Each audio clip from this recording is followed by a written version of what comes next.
make a buttload of money someday and you want to be like an entrepreneur business type dude, watch this video. So I've always wanted to be this type of guy since I was 14, 15 years old. And then it wasn't until I was 17 that I actually tried to do something to make money. Well, when I was 14, 15, and 16, I was looking into things and even getting scammed here and there on like $250 courses. But when I was 17 is when I found something that actually made me some pretty decent money. I started to buy and resell products for more than I got them for, making a profit. I actually made quite a bit of money doing that when I was 17 and then turning 18 years old. I then got into life insurance sales, realized it wasn't for me, got into the, high ticket sales info space. If you're a person who wants to get into business someday or just like learn systems, learn sales, learn marketing, getting into sales first, you get to work for somebody who has experience in business. You get to work alongside with people who have experience in business, like the people above you, like the operators and the managers. You get to see how all of the back-end systems work. You can see how marketing works. You can even ask questions. And most of all, you're selling to the actual people that are buying into that certain business. So when you go to start your own business or you work for a different business,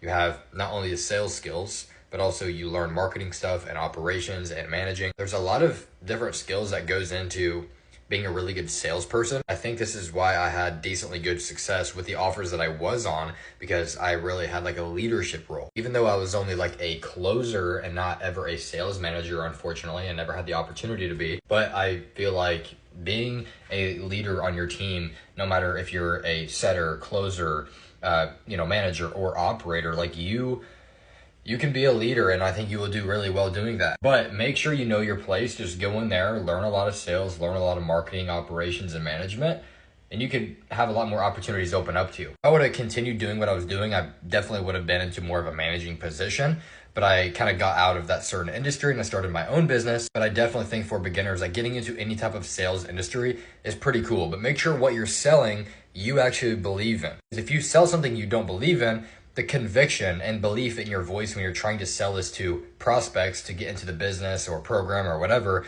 you're not gonna be like a genuine person. And I would never sell something that I don't believe in myself. I'm not saying I use the thing specifically, but if I don't see specific results with other people who have gotten in with it and the offer owner is bad or something along those lines, why would you want to sell for that person just to make $10,000 or $15,000 a month? Who cares, bro? Yeah, the money's cool, but at the end of the day, I'm not going to sell something that's a bunch of BS. There's been a few times where I've hopped off of offers or certain businesses that I was selling for because they weren't providing good results for the people that I was selling into their business. So make sure you do it correctly, bro. Don't just get into something thinking, oh, I'm just going to make a bunch of money and only care about myself and I don't care who I'm selling, into the program or the business. Like, just be wise and genuine, bro. You'll actually go a lot further in business or entrepreneurship.